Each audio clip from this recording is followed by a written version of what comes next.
Welcome to Real Talk with Tina and Ann. Today's episode is one I've been itching to do as someone who lives with ADHD. I know what it's like walking through a world built with rulers and straight lines when your brain is a kaleidoscope. But what if the very things that make us feel broken are actually the things that make us brilliant?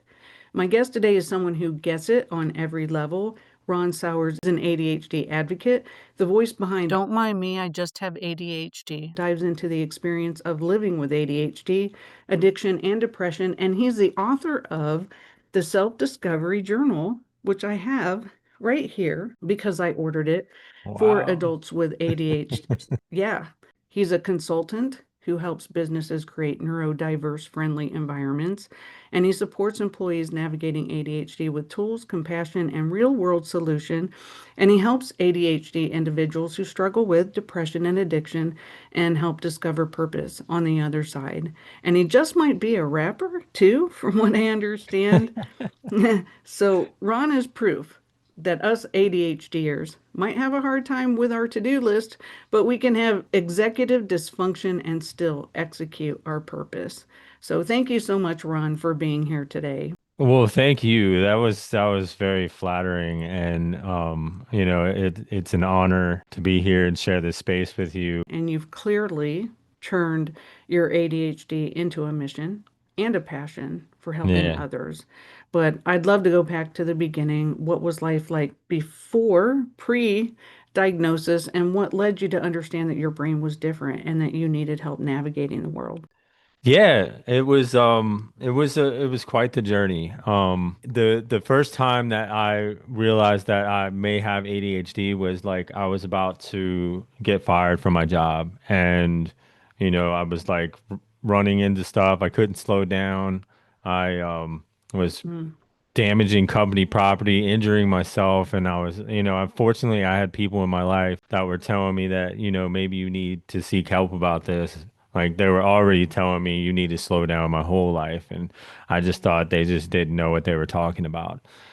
Ah. And so I finally started to listen. Out of fear of losing my job, I went and saw my primary care. In that instance, I was like, I'm desperate for help. Like I can't slow down. I've tried everything. I'm not trying to lose my job. I was just everything on the table. And she kind of didn't know what to tell me. So I said, maybe I have ADHD, and she kind of dismissed it, but she still gave me a list of psychologists and therapists. So I went through that list, and I was like just calling and just wanting that help. And I finally was able to meet the therapist that I'm working with today. And yeah, in that journey, like one of the first things that he said to me was like, yeah, you have ADHD, but this can be used as a strength. And Mm. in that moment, I was like, I felt broken. I felt like Mm. I spent my whole life thinking I was normal, that I was intelligent, that I was smart, and, but there was like so much evidence, for the ADHD. So it was like this middle ground of somewhat accepting it and somewhat denying it. And, because there'd be days where I just didn't feel like I had it, and I was wondering if that was like, if it was even real. So it was a whole journey of like, following some of the steps that he told me in the beginning, which was to write down your thoughts. Because I had trouble at work just Okay. standing around, because I felt like you need to be productive. I would get bored really easily. And like Mm. I would get upset when other people were talking when we could be doing work, and this wasn't the place for that, like for this conversation. And like, so I would get like angry about not being able to work and frustrated. And I would get a lot of anxiety. So what he said is like, just bring in a journal into work and like write out your thoughts or draw your thoughts Mhm. or draw like or draw pictures. And like, that really helped because it was like it helped me to understand that these thoughts need to come out, and it's better for them to come out on paper than for Mhm. me to like actually say them. Mhm. So, and one of the other things that he told me was like, if you drive, like when you're going to work, like you're going to be taking the long way. So I actually took that literally and went the long way to work. which ended up Okay. being very therapeutic, and helped me to gradually slow down. Like, yeah, I do, it still pops up from now and again, but one of the biggest things that has really helped me was further along when he was like saying, question the thoughts or put like something in there is like, if I'm in a rush, I usually ask myself, what's the hurry? What's you left early? Like, why are you rushing to work still? Yeah, that's a really great question. I think that I do that too. I mean, I know that I do. Every Yeah, single thing that I do is like I have to be busy.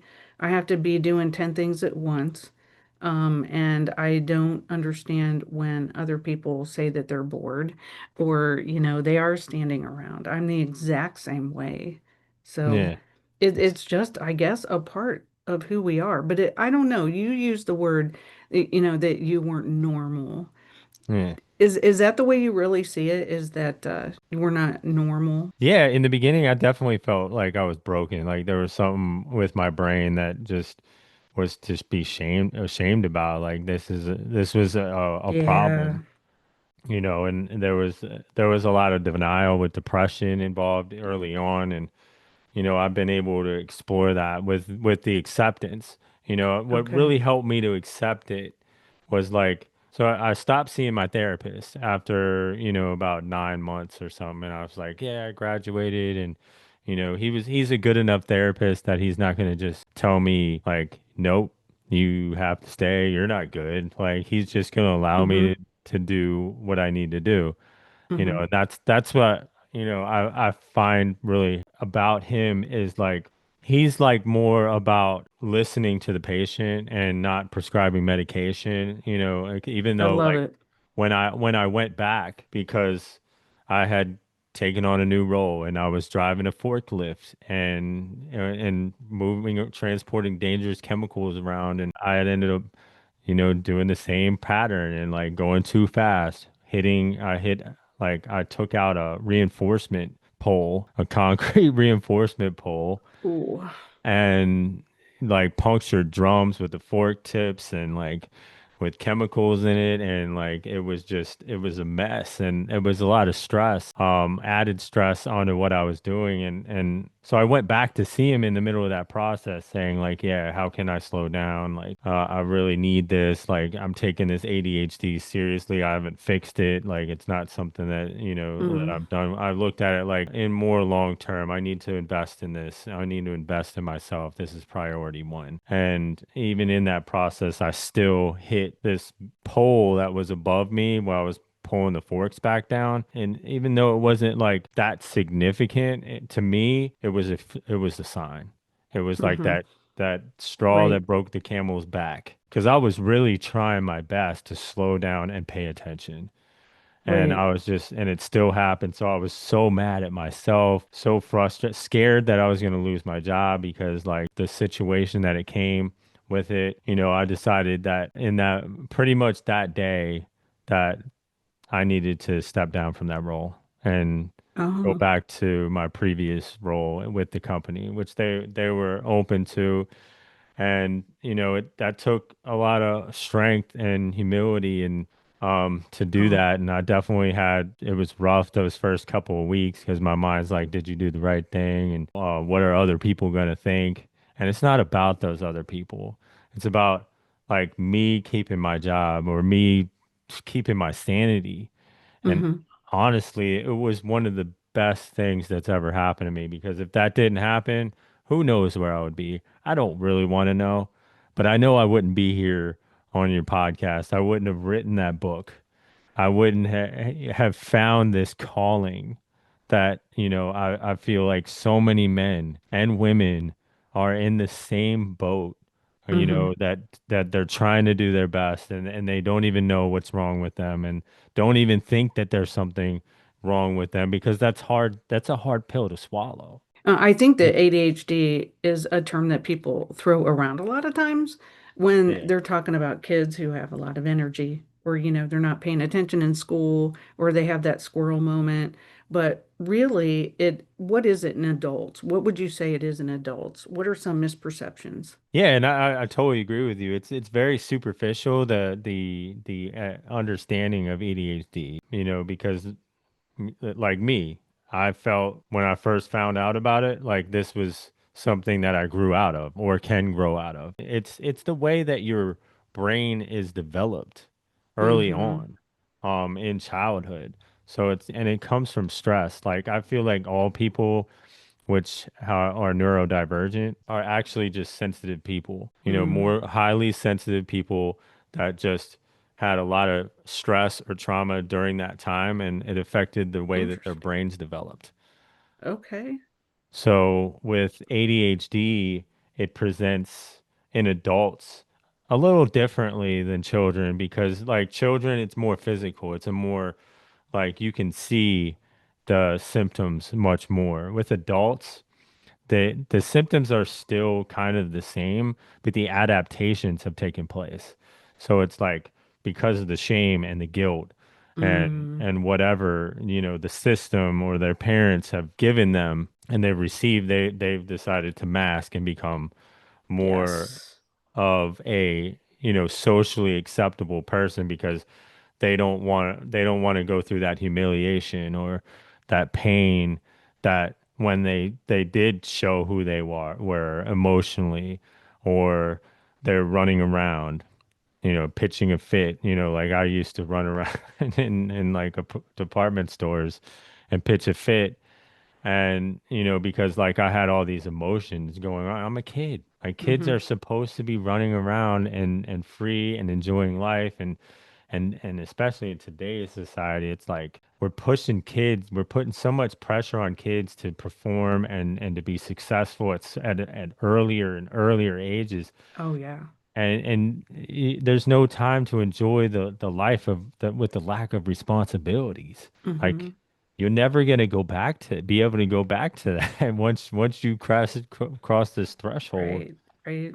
you know. And sometimes it's just like, yeah, I'm glad that I have these responsibilities, but there's days where I wish I just didn't have anything to do, you know, where I Yeah. could just unwind, listen to the birds, you know, go on a trip or whatever, you know. And that's something that I'm working towards. But like with adults with ADHD, it shows up like you might see more fidgeting or, you know, somebody interrupting you while you're talking because like for them and for me in my experience was I wanted to get that out before I forgot it. It was like it Absolutely. was important. Yeah. And like I I'm sorry if you're talking, but like but I don't see it as rude. I just see it as like no, not everybody's like this. That really made a huge change is like everyone's brain, we think differently. And Mm-hmm. that's a great thing, you know. Right. So like, especially when we're driving, it's like, why is that person doing that? Well, maybe they just their thought process is totally different. Right. So Exactly. it helps me deal with like other people and understand that, you know, even if they have ADHD, there's still a spectrum of it. Oh my gosh. That is the key word, isn't it? Yeah. It really is. And I don't think people understand that. Same thing with autism. I mean, people just have a picture of what autism is, but they miss the spectrum of it. And it's just because Yeah. I have autism too. So, I mean, I'm constantly trying to explain that to people what the word spectrum means. For ADHD for me, I mean, I normally have like 37 tabs open, and Yeah. and it's kind of a superpower, I think, but I do bounce from things like I'll be writing and then I'll go clean and then I'll read and then I'll create and it keeps me energized for the most Yeah. part, but some might find that it's distracting, I think. But honestly, it really does help my brain focus. Now, I'm not gonna lie, there's times I get derailed, but most days it really does work for me. And I don't know. I mean, people all the time are asking me, how are you getting all this done? Now, some days I get done less than others, but I do Yeah. think my ADHD is like a superpower that helps motivate me and get all this stuff done.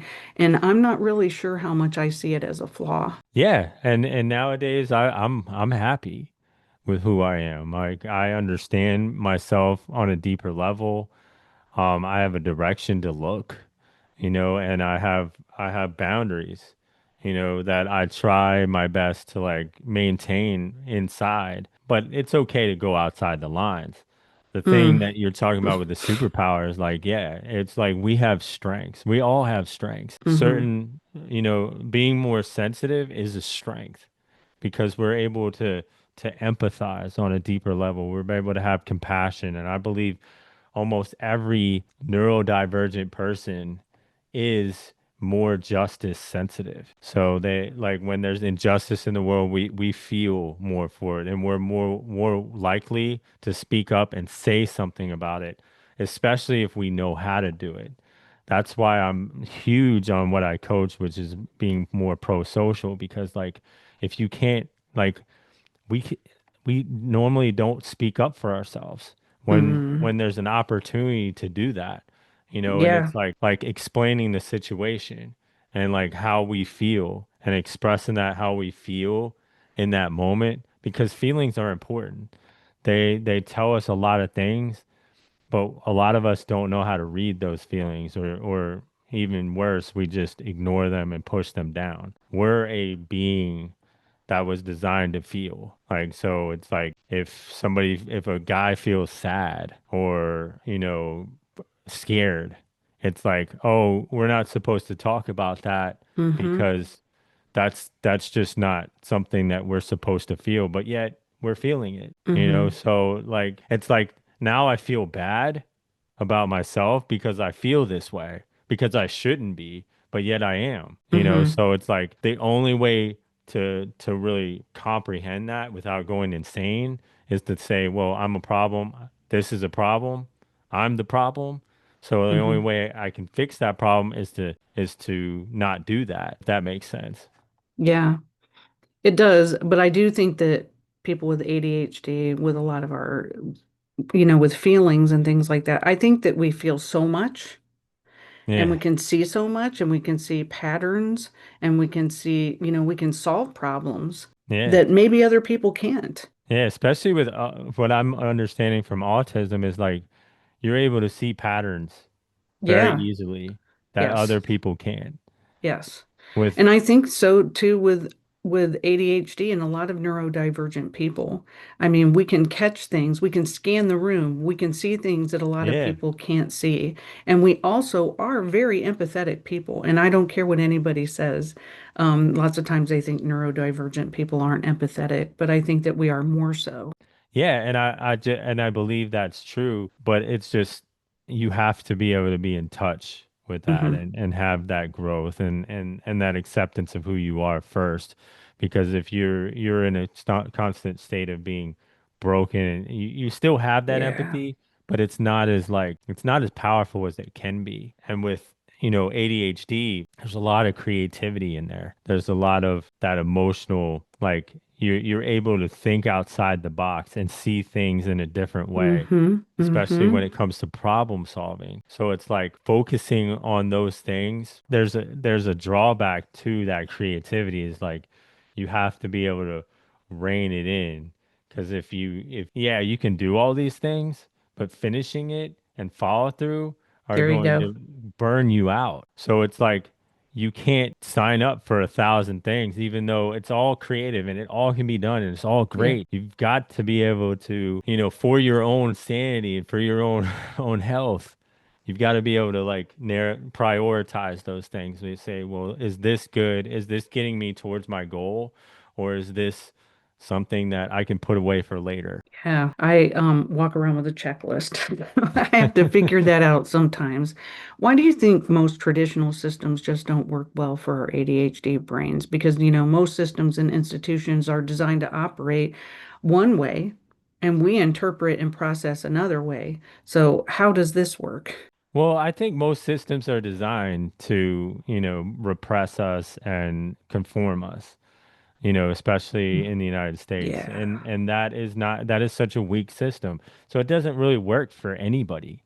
It's only easier for other people to do because they don't have these large emotions to deal with. They're Mm-hmm. the part of their brain that is more developed is that connects better with that brain. But that doesn't mean that those systems are good. I feel like open Mm-hmm. systems that give you movement and allow for questioning back and forth between between like a teacher or between a boss and a Right. worker, to understand like how can we work together to create a better environment that, feels more supportive, feels more inclusive, feels like you can come to the table too, no matter if Right. you got the experience or not, because like it may not, that idea may not be accepted, but the fact is like you're missing out on so many great ideas that could Mm-hmm. be implemented, and Yeah. and they don't have to be really big.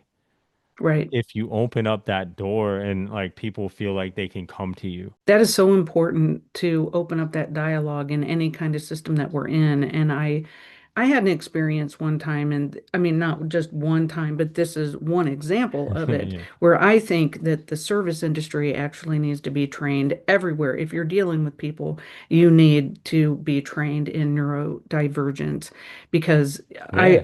I was in LA one at a coffee shop, and I just ordered my coffee.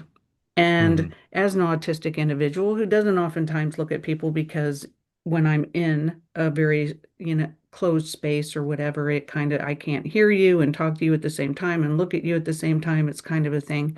So Hmm. I guess I was looking somewhere else and I ordered, and she said, "Excuse me, are you talking to me?" And I Hmm. went, "Yeah." And she said, "Well, I didn't know that because you sure weren't looking at me." And I Hmm. just thought, wow. I mean, is that where we are? That people are just going to judge? Because there are so many people with invisible differences or disabilities, and you don't know who's standing across from you. Yeah. So it's about meeting people where they are instead of meeting them in judgment. I think that they should be trained in that. No, and that's huge. I mean, everyone really should be trained in neurodivergent behavior, or mental health on a deeper level, especially in the workplace, any type of workplace. I feel Hmm. like supervisors especially need that training the most, because it usually trickles down from the top down, and like leaders that lead by Hmm. example with empathy are some of the Yeah. best leaders out there. Yeah, it's going to be difficult to have these private companies to adopt this, but I believe there needs to be something done. Like there are like businesses out there that provide that and do an excellent job Hmm. at teaching those things, but I believe that some of their systems are a bit complex and it just feels like overwhelming. If you could do that in like a more simplistic way, Hmm. especially, for those companies that want to do it.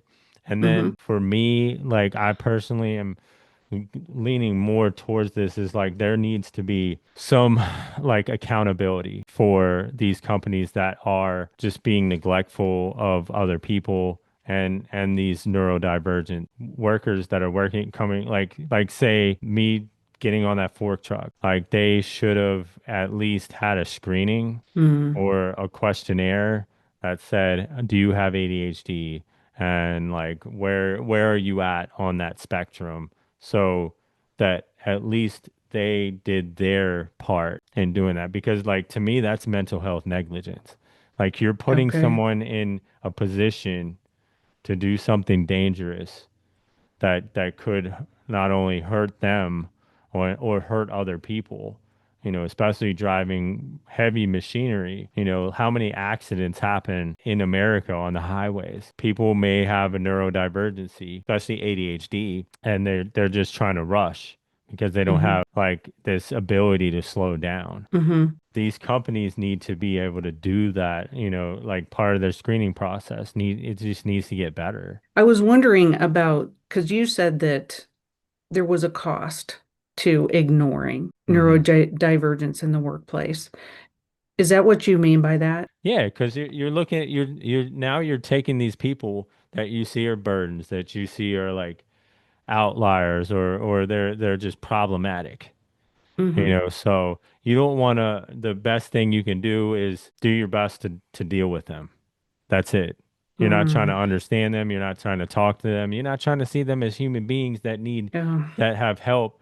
And when you start to understand them, Like if you give somebody like the time of day and you work with them and you work through their issues and Hmm. your understanding and you do that to the best of your ability, that worker will stay with your company. They'll do so much more for your company, Yes. especially Yeah. when you allow them to be themselves. There's a cost there. Like when it comes to like competing and having that competitive edge, you need people that think outside the box. You Hmm. need people that are creative, that come Yeah. and we are those people. And you probably have everybody that you need already on your workforce. You just need to have a better like personal interpersonal relationship with these people that includes neurodivergent supervisor training. Oh, absolutely. I even see it in the schools with my kids. I've got Yeah, there all my, too. yeah, I think that kids, not just teachers, need more training, but peers, if they had like a one-on-one, you take a typical and you match them up with a neurotypical, and you have to be friends with them and you have to figure it out. And you have classes where you learn about neurodivergence when they're that young. I mean, I just Yeah. think that it's really important to do that. I did have another question about the workplace. If you are at an interview, and I've always wondered this, do you tell people, your future employer, from the beginning that you have ADHD? Or do you think that you should like slay the interview, go a couple months, just rock it, and then gradually start telling them, you know what, I have ADHD and I might need some accommodations? Depends on the individual and, where they're at but for me, I would say it from the beginning. Like I want them to know up front that, I don't see it as a problem, but these are some of these issues that I can because by law, companies are required to give you reasonable accommodations. Like they don't Hmm. have to like build a quiet room for you or whatever, but they can allow you to have headphones. They Yeah. can allow you to have extra breaks if you need those things, especially when it comes to burnout. Hmm. Other things like that, that are reasonable accommodations. The only caveat is some companies will do require a doctor saying that you do have whatever you have. And you can even do that without having ADHD. Like say if you don't want to like disclose that you have ADHD, say that you just Hmm. talk about the symptoms. Just say, "Well, I struggle with this," and get a doctor's note if you need to, because like they're going to find out later on down the line anyways. That's where a lot of the burnout comes from is like masking who you are.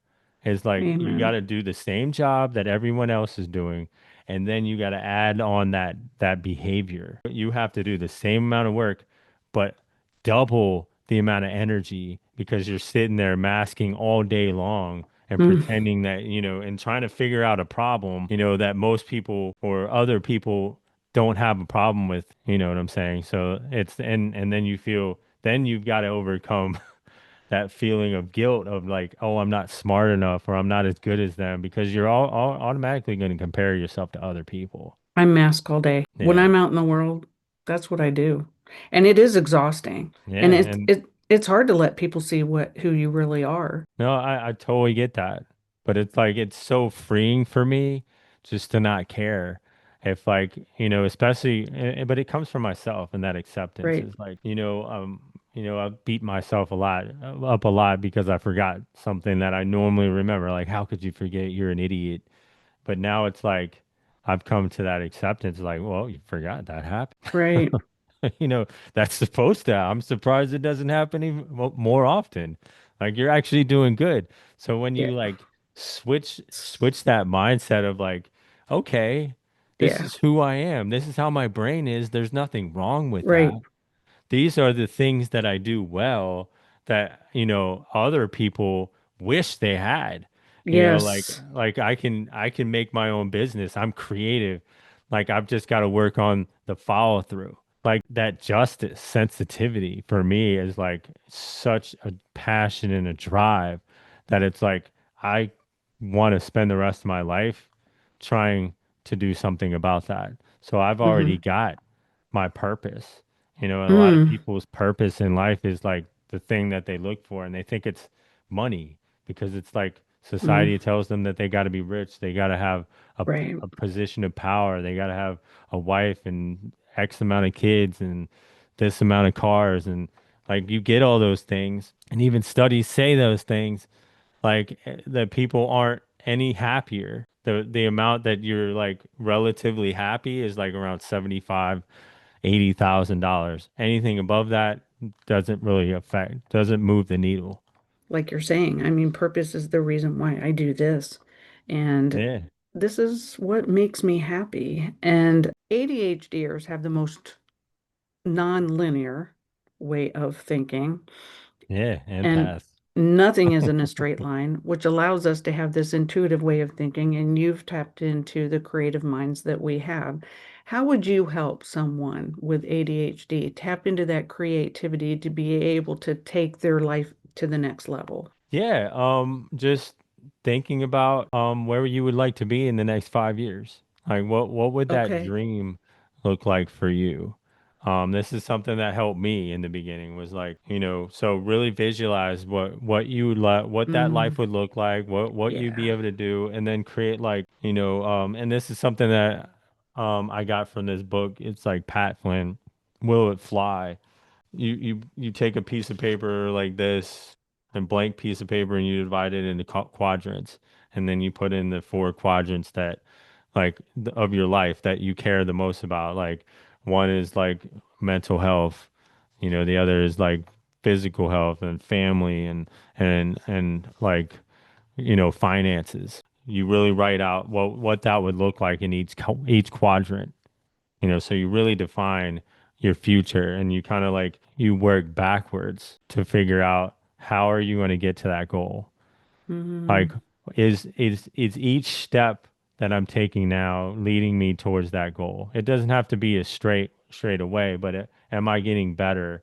And figure out which quadrant's the best, the most mm-hmm. important. For me, that was the mental health. Okay. That was like ADHD, and that developed into a podcast about Right. ADHD in the workplace. So it's like really finding out like what you want in life, where your dream would be, because like you can build your life around that dream. I was going to ask you about dream making, because sometimes we can feel so beat down.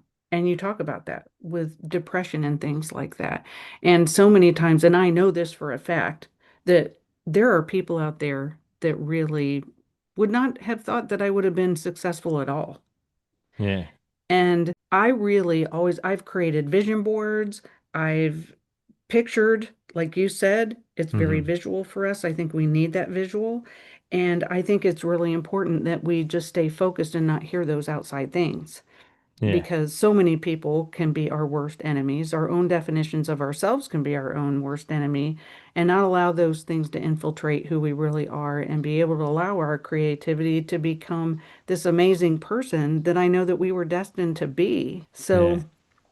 So, how do people with ADHD stay on that track, stay focused on it with all that noise around them, and be able to reach the dreams that they want? Yeah, I feel like the one of the most important is the people in your life. Like either have somebody that's aligned with your Yes. goals, and you can work together, or hire a coach, like an ADHD coach or whatever coach that you feel is going to put you in that Yeah. spotlight.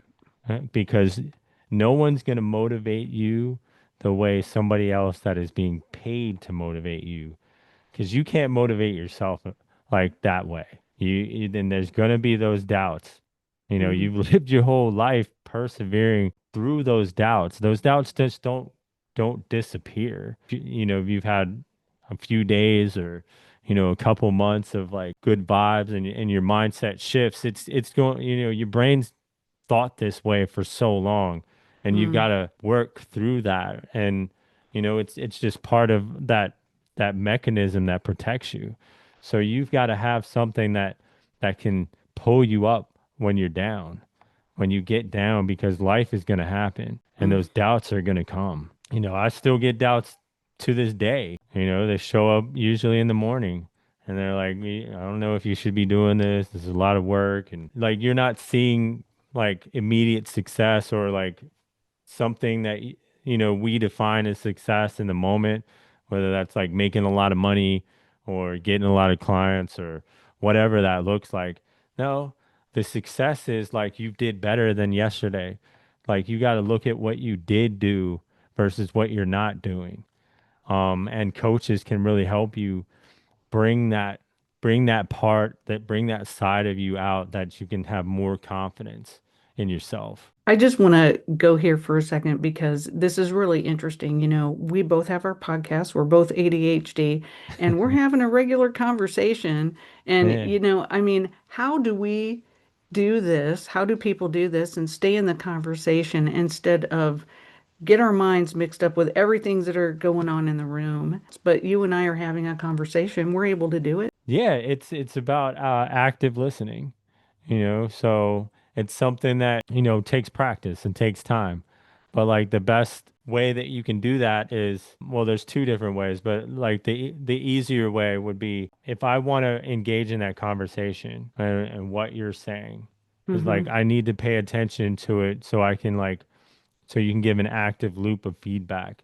So like if you said something and like I need to verify it by saying, okay, let me like state a couple points and then ask of what they said and then ask, Okay.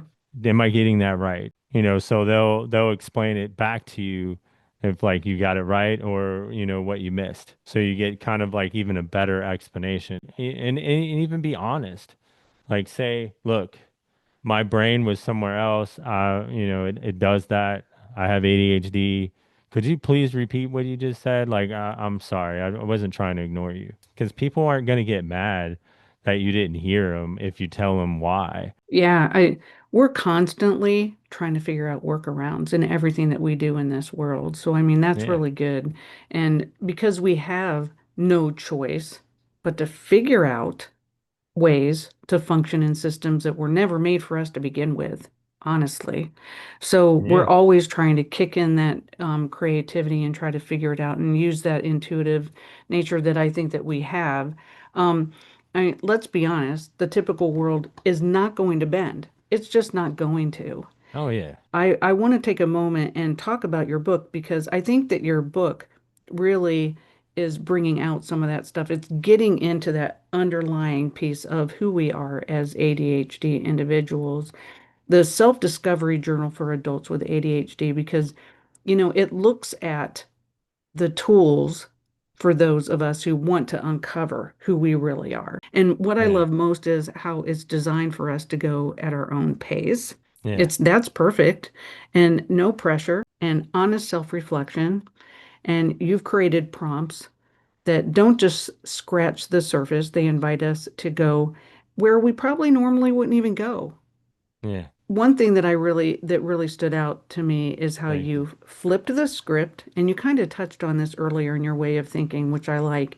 Instead of asking, "What's wrong with me?" you Yeah. take the blame off of yourself and you place it on, "Where did this come from?"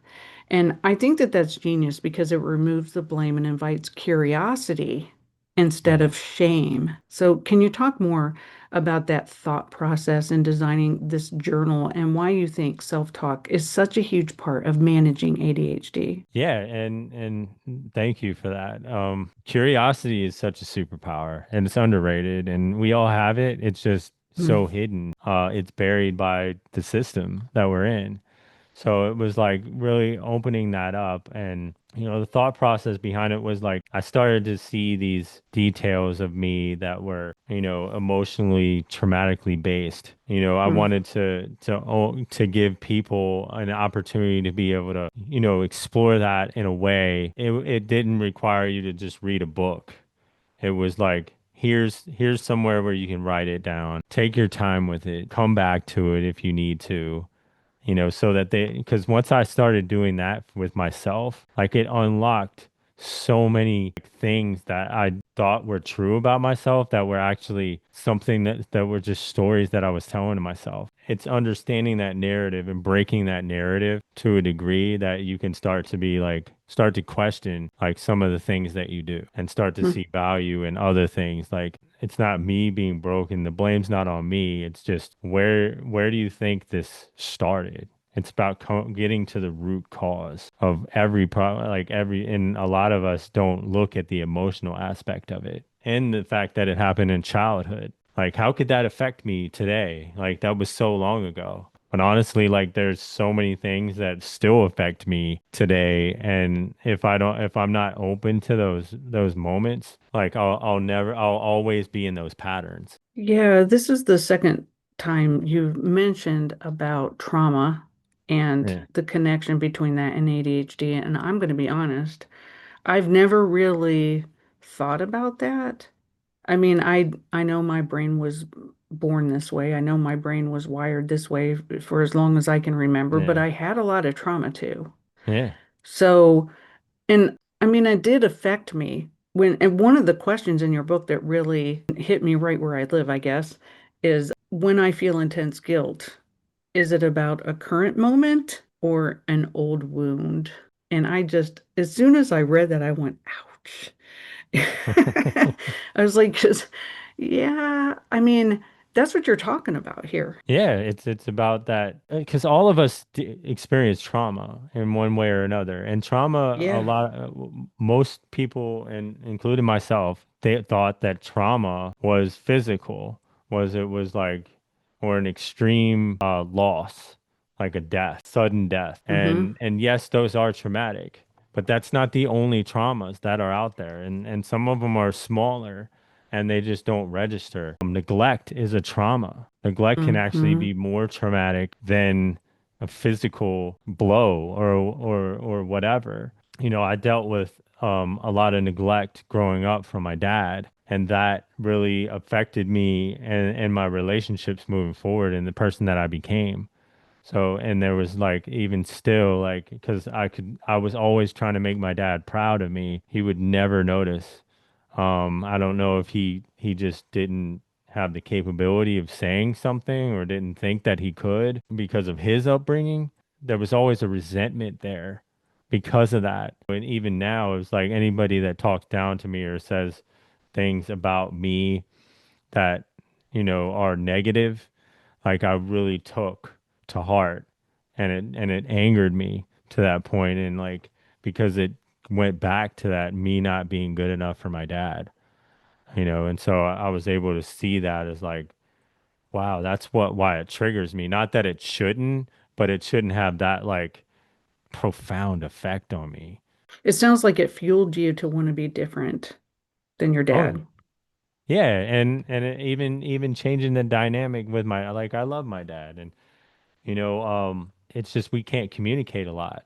So one thing that I did was I told my mom about it because that was affecting me Mm, to a degree because like I still want to have that connection with my dad, but I understand like he's so isolated. Like he rarely answers the phone. Like only when I text him will he answer, and it's usually me initiating it. They gave me the suggestion to send this text that said, "I haven't heard from you in a while. It'd be nice to hear from you."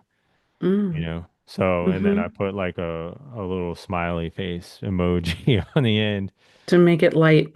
and he ended up, saying that he'd call, and he did call, and we had a good conversation.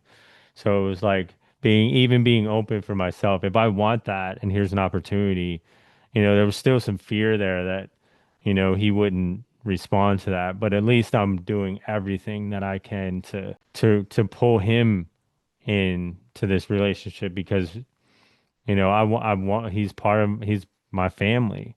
I'll accept him wherever he's at, but I would like for him, us to try to repair that in some way. Plus, I feel Yeah. like he's got answers for me that, I can ask about his childhood once I've See? gotten to a place so I can figure more about me and him, and hopefully maybe that'll open the door for him to do some exploring. But when he's ready, I'm not going to just I wanted to ask that in that, I was like, no, this is too soon, You so know, I think that we own so much that isn't ours. And, yeah, shame is such a big thing and how we internalize things like that. And it's this balancing act of not trusting ourselves, but allowing others to have power over us too when we're trying to navigate the world. And we need that at times. So yeah, trying to get a coach while you're trying to figure out, hey, I didn't trust my dad. How am I going to trust this person in front of me? But I need somebody to help me navigate the world. I mean, I think yeah, that that's something that I think that we all have to deal with too. I have external brains. That's what I call them. hmm, And there is so much of my past that affects me not being able to trust people to allow them to help me navigate the world. yeah. But I do need that. I mean, have you ever gone there in your life, like, with the trust and not being able to really go to people and advocate because of the past? I mean, it does have a slight effect, but like, I just gotta trust the process, and you That's know, my phrase. Yes. and go through it with, no matter what happens. It's this thing called benefit of the doubt. So giving people the benefit of the doubt until they prove otherwise. It's like a trust that's more that people are generally want to be good. They generally want to be happy, and they generally want to be free. And that's where I see Mm. more people is like they're just carrying around this trauma. There are a lot of strategies out there for us to be able to cope better in the world. I talked a little bit about the movement breaks that I would have, Yeah. where I would clean, go and write, and then get up, maybe get on the treadmill, then I'd go read, and Uh, those movement breaks really did help me stay fresh with my brain. So, are there other strategies that people can use? yeah, it's just, like getting up and moving around is an amazing one. If you can like go on a walk, or like especially in the morning, when you get up, because getting out in nature is totally like, especially if you can get outside your head and try to be in the moment where you're like, I'm not going to think about what I have to do, I'm not going to think about what I didn't do, I'm going to try to be right Mm, here listening mm-hmm, to the birds mm, and like feeling the yeah. feeling the wind. And like that's kind of, weird how like the wind just touches you and like we don't even notice it. And but when we come back, because there's so much in the present moment, especially when you go around nature, it's like so refreshing. It's, no matter where I'm at, like that always, like breathing in the air and knowing like I've got everything that I need right here with me, like Mm-hmm. that I will ever need to have. Well, you're touched on grounding techniques. I mean, Yeah. grounding techniques are amazing. Like I forget exactly how it is, but it's something like I see five things, I smell four things, I whatever, and you like, you felt the wind on you. It's Yeah. something that's bringing you back to center. Yeah, definitely. And with the breathing too, it's there's such a power to the breath, or if you need, take a break and like give yourself like a snack. You'll be able to scroll on TikToks for 5 minutes, set a timer for that, but Timers. don't like start out with that, because you might get distracted, but give that to yourself as a gift. Hmm. I take notes all day and Yeah. have reminders because if I don't, I can have the most amazing thought, but then I can have It's another thought, wrong. which makes Wrong. me lose the amazing thought that I just had.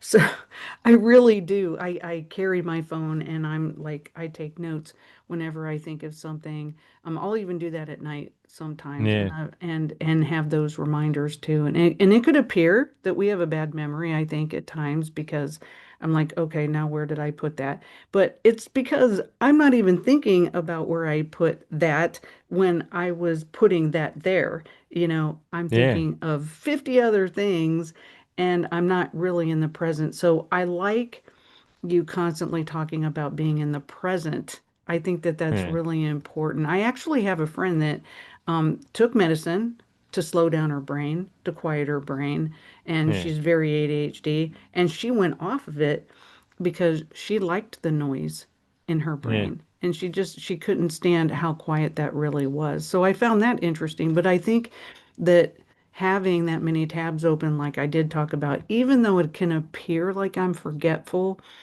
it does really help me function and keep myself fresh and my creative juices flowing all the time. I believe it's just the sheer volume of thoughts.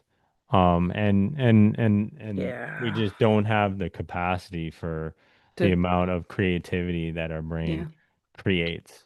Well, what is mindfulness based strength practice and what is that in action? So yeah, that's something that's like one of the core tenets of what I coach. And mindfulness-based strengths practice is mindfulness with character strengths. So we all have this idea of character strengths. That could be forgiveness, that could be creativity, social intelligence. There's 24 in this particular practice, there's 24 character strengths, and you have some that are signature strengths. So they're like the top five or the ones that you easily access. So for me, that would be creativity, critical thinking, love of learning, and forgiveness and honesty. So like Okay. that shows up in me as a person. That kind of defines who I am. Like you can start to see that and other people like you're creative. Like I can see that, and it's about strength spotting in other people, and you persevere as well. So that's one of the strengths that comes to life. It's being able to spot those things in a mindful way. So if you're just focused on strengths, you might tend to overuse them. A lot of people just either overuse or underuse their strengths.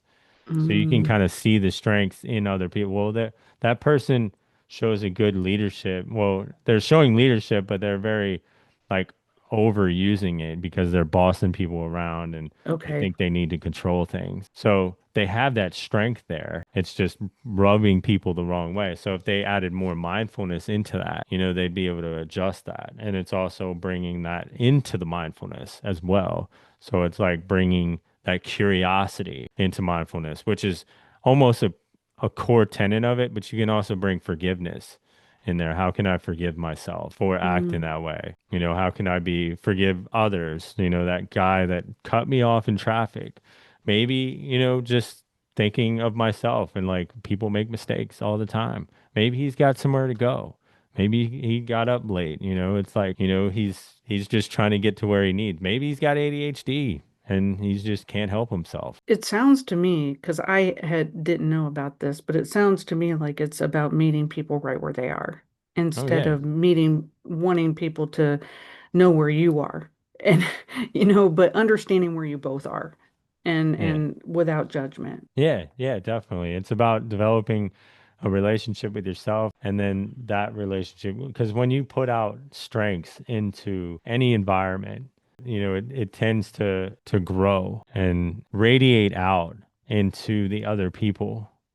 Because when you start to compliment people on their strengths, people love to hear compliments, especially when how they're showing up as like, man, you're doing a really good job. Or it took a lot of courage to say the things that you said, or you just showed real leadership there. And like, I wanted to let you know, it means a lot to me that you showed up as a team player as well, because that's a Mm. real leader. It's so important. People just want to be validated. They want to be recognized. It's so simple. I Yeah. do want to make this a little bit more personal right now because you do talk about ADHD individuals with addiction and depression. Yeah. So I was wondering if you could talk more about that with your own story. Yeah, depression has been something that's been with me my whole life. I really thought for a long time that depression was just like a fear, and it is, but it minimizes, and a lot of these words we minimize, like I'm feeling anxious or I'm feeling stressed out, when there's actually something going on there deeper.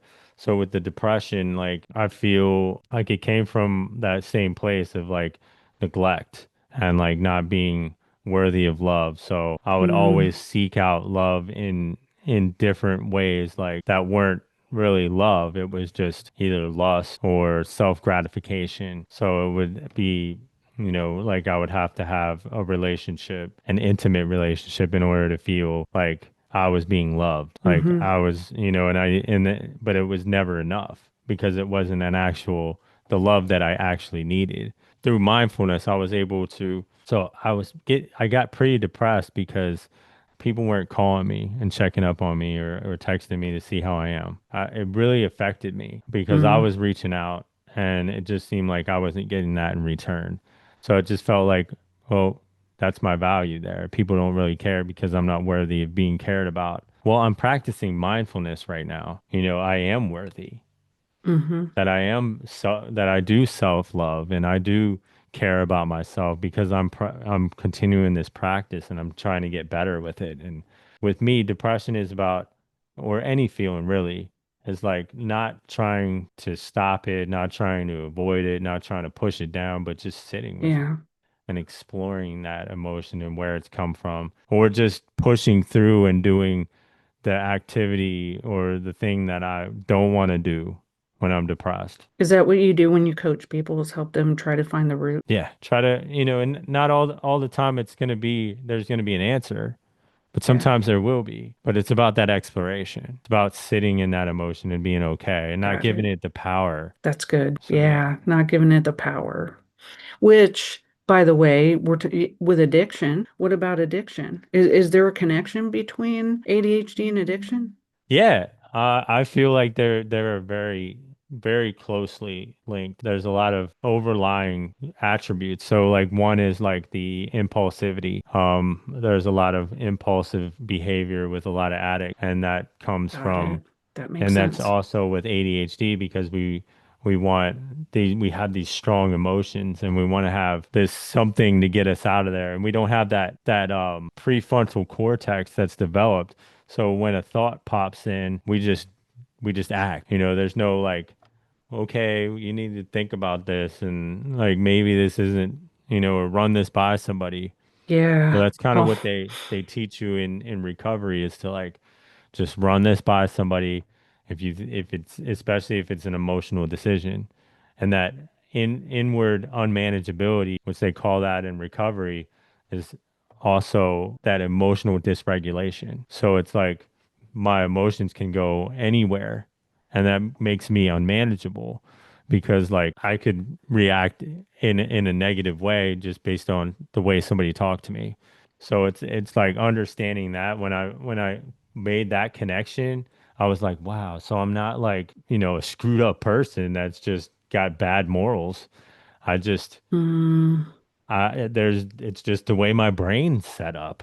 There's more, but I would say those are the two ones that really connect with each other. okay. So tell me a little bit about your podcast before we go. So yeah, with don't mind me, I just have ADHD, my podcast. It's just it's a lot of, work related strategies, whether that's working from home or going to your job, and like kind of the life around that, and like how do you navigate these things. I also have special guests on there that talk about Okay. a wide variety of things. Okay. Well, I really hope that our listeners will check that out. How do people get a hold of you? What's your website? Yeah, my website is youradhd.com, adhdguy.com. And I'm also giving away that free discovery journal. So you can get an e-copy of that at Okay. your ADHDguy.com. It's a simple way to reflect and reset and get to know yourself better on a deeper level, like we talked about. And for anyone ready to take things deeper, I've got a 5-session coaching program called the Connection Blueprint. It's designed to help men over 40 move out of isolation, build confidence, and create real connection in their lives. And you can also find that at youradhdguy.com. It's been grateful to connect with you, and anyone listening. Well, Ron, thank you for coming on here and speaking my language.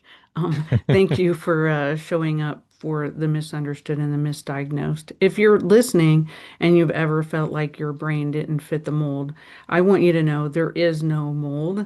You are not too much. You're not broken. You are not lazy. You are wired for depth and discovery, that curiosity that we talked about. Make sure to reach out to Ron if you need help navigating this world with a neurodivergent mind. And if you love what you've heard, hit subscribe, leave us a review, and share this episode with someone who might need to hear that they are enough. exactly as they are. So until next time, be kind to your brain and bold with your voice.